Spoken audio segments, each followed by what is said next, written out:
All right. Sorry. Good morning. Thanks so much for tuning into the trade setup. I'm Neeraj Shah, just doing the last minute checks if there is something that I've missed. I'm sure I've missed something, but the day is so good that most things will do well. Let's take stock of the situation. So, the global news flow first. Inflation jumped, which signals further jumbo Fed rate hikes. But despite that, the US markets did really well. It was the first time since July that the S&P 500 reversed a decline of 2%. And I think the intraday swing that we had goes back all the way to 2020. There's an image that I tweeted, which is a Bloomberg chart, which shows how the Dow. It speaks about the Dow, but the S&P is a similar thing. That is the widest range that the Dow has had in almost 24 months, or maybe more than that. Tells you a story or two about what a kind of day in the U.S. market it was. Short sellers would have been trapped really badly. All right, I think Virat is bringing that up. Yeah, this is the thing that I'm talking about. I mean, just the kind of wild swing that we saw and dates back to more than 24 months. Quite something, really. What a day it was. Oil is heading for its weekly loss since hot inflation data would threaten Fed action, and therefore everything versus the dollar would be having an issue. I think we'll see the dollar index having jumped higher. JP Morgan's Jamie Dimon, and he keeps on making news flow these days, which are tough, and he says that the soft landing is unlikely for the US economy. Now, the markets didn't take cognizance of any of these warnings because they had a fabulous day. Look at that, the kind of moves that the Dow, the S&P, and the Nasdaq had. The Dow, the strongest out there at 2.83. But you would have to look at the dollar index or the yields, and the dollar index steady at 1.2. The yields currently at 3.92 actually went up about 3.97 or thereabouts intraday yesterday. CBOE VIX also very, very flat. So you could argue that it was a short seller squeeze that led to the US markets doing what they did, but it will have a bearing on world markets. So I think the US markets, the Indian markets will have a good start. The SGX Nifty should be indicating that. In fact, strengthening further as the morning has gone by, 332 odd points now, 2% higher. So pretty strong showing. Now we didn't need the VIX to stay below for this move to happen. Just the other indicators that we were talking about for the last couple of trading sessions, which is some quant indicators indicating that this is looking oversold, or PCR. Remember, we spoke about the PCR yesterday having come off down all the way to 0.72, which indicated the markets may be oversold. Well, it took the US markets move to do this, but they have certainly inched up. Now, Indian markets will follow the global markets higher.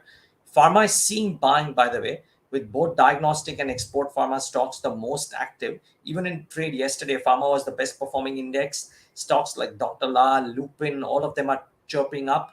It'll be interesting to see if on a day like this, wherein high beta might take center stage, that pharma continues with what it has done thus far in this series. So watch out for that pocket.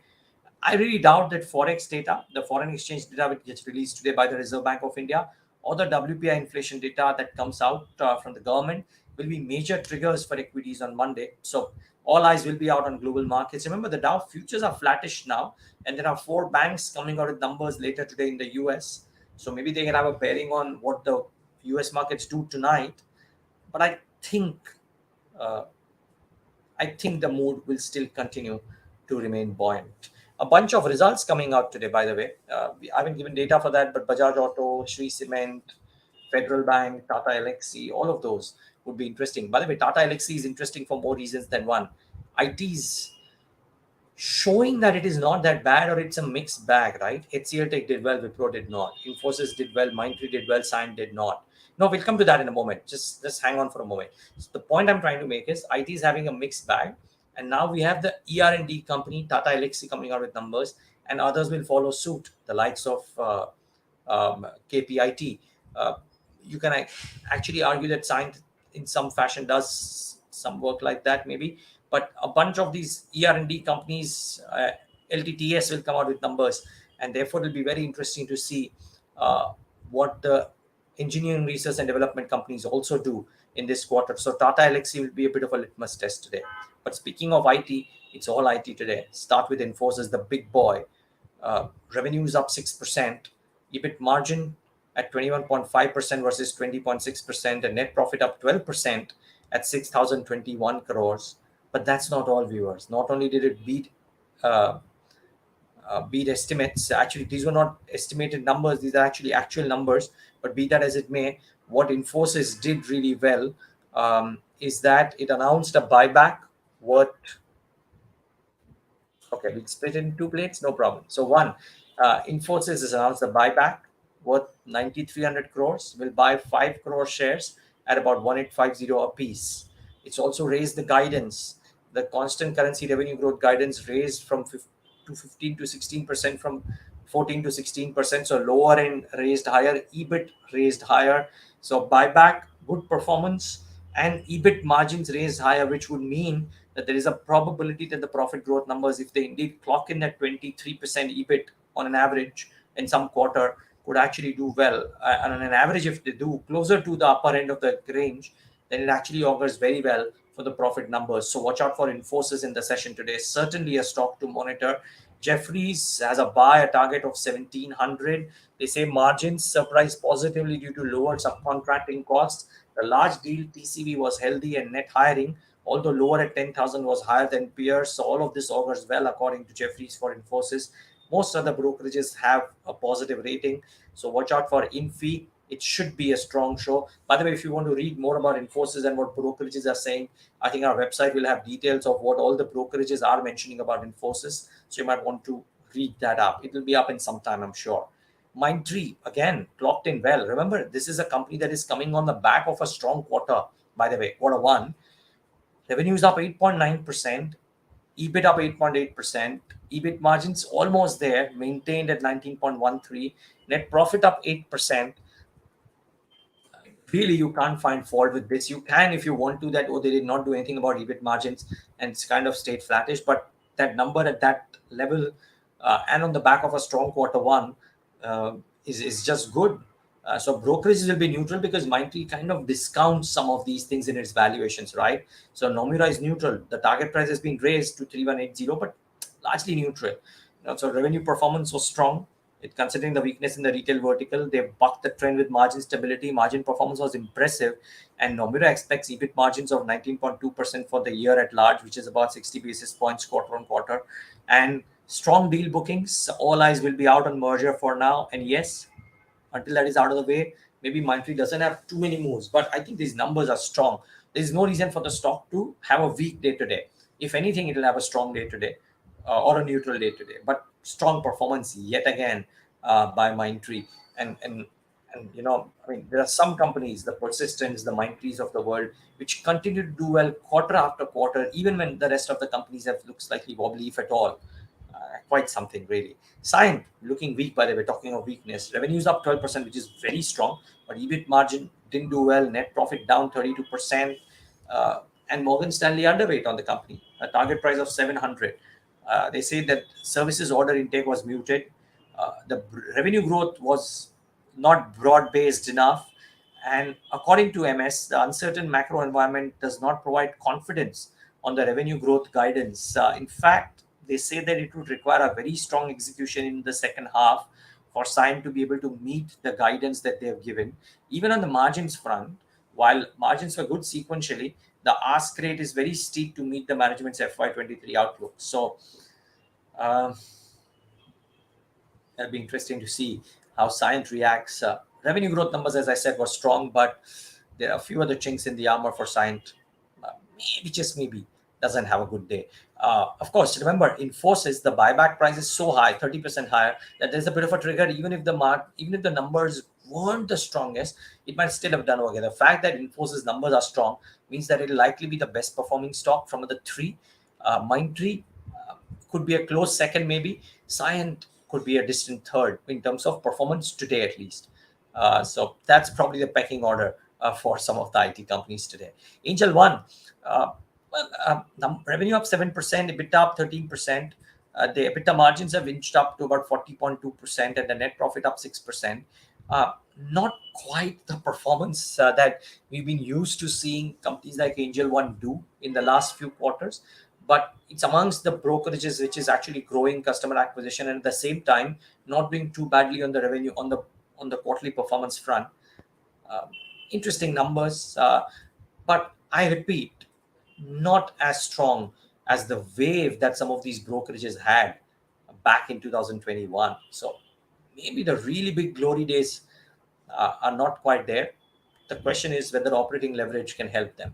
We'll be speaking sometimes to Narayan Gangadhar, not today, unfortunately, but during the course of the next week to try and understand what does he believe of the outlook going ahead. So, yep, but watch out for the stock. The ANAND RATI Wealth, revenue up 3%, EBITDA up 8%, EBITDA margin decent, net profit up 8%. You know, the beauty about some of these businesses, um, uh, is that AMC businesses or wealth management businesses, is that as the AUM keeps on growing, even if they don't do too well in a particular quarter, they'll still have some bit of growth because the net AUM has gone up and they get the fees out of that. So in that parlance, maybe not the best of performances by Anand Rathi Wealth, but EBITDA margin performance was heartening for both Anand Rathi and Angel One. I think they've done good cost control, as a result of which there's been a 200 basis points margin expansion. But not the strongest growth. I think maybe the market will look for growth and reward growth well. Maybe these stocks don't do too much today. Let's wait and watch. Other stocks in news include a power mech projects which received a letter of award worth 499 crores, or auto stocks wherein Indian car sales have jumped 92% in September on pent up demand ahead of holidays.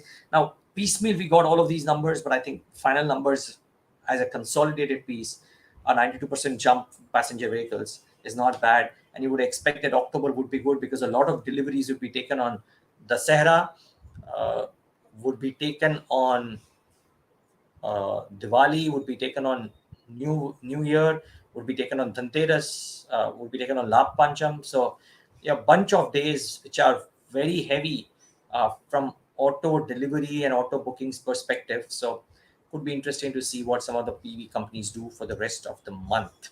So that's something you got to watch out for as well. And by the way, something that you all should be watching out for during the course of maybe not today, but this week, if you were a subscriber and if you subscribe, I look forward to seeing you at the Four Seasons in Mumbai today for the event. But we'll be bringing you glimpses of the event maybe throughout the weekend. And of course, all of those curated conversations all through next week, along with the Diwali conversations on our website. So you might want to kind of look at that. Uh, well, a bunch of people are asking about trading views on Wipro. I'm not an expert on trading views per se, to be very honest, viewers. But I think after the corrective move that Wipro saw yesterday, uh, it'll be interesting to see. I think the markets, I think the trader focus would be on some of the other stocks and not necessarily the likes of Wipro or Cyient, which haven't done well. Uh, we saw that difference in HCL Tech yesterday as well, right? I mean, that did really well. So that's the point. The other point is Wipro had a very strong uptick in this series thus far before the results came out day before and the correction happened yesterday. So some bit of mean reversion happened in Wipro as well. Maybe the market would want to look at some other stocks as opposed to a Wipro.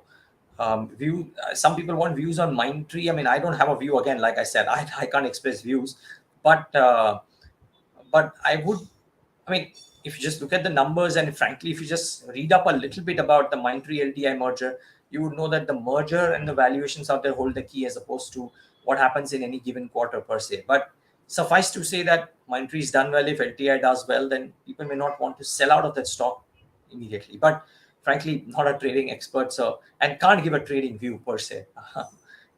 Wouldn't be allowed to do that. So and don't have that view, to be honest. So that's the thing. But just basic thing seems to be suggesting that the markets will be focused on companies like HCL Tech, INFOSYS, or maybe some others which will come out with, if they come out with good numbers, the market would want to focus on those. Mindtree too, by the way, very good numbers. So yeah, the market may want to focus on that as opposed to the likes of Wipro or a Cyient or some of the others.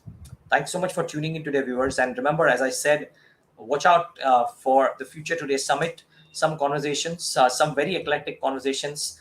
We'll be putting out some of those during the weekend in bits and pieces, and the whole conversations come out during the whole of next week, starting from Rhythm Desai and his view as he gives us every time on Diwali, and a bunch of other very super corporate conversations. So you may not want to miss that.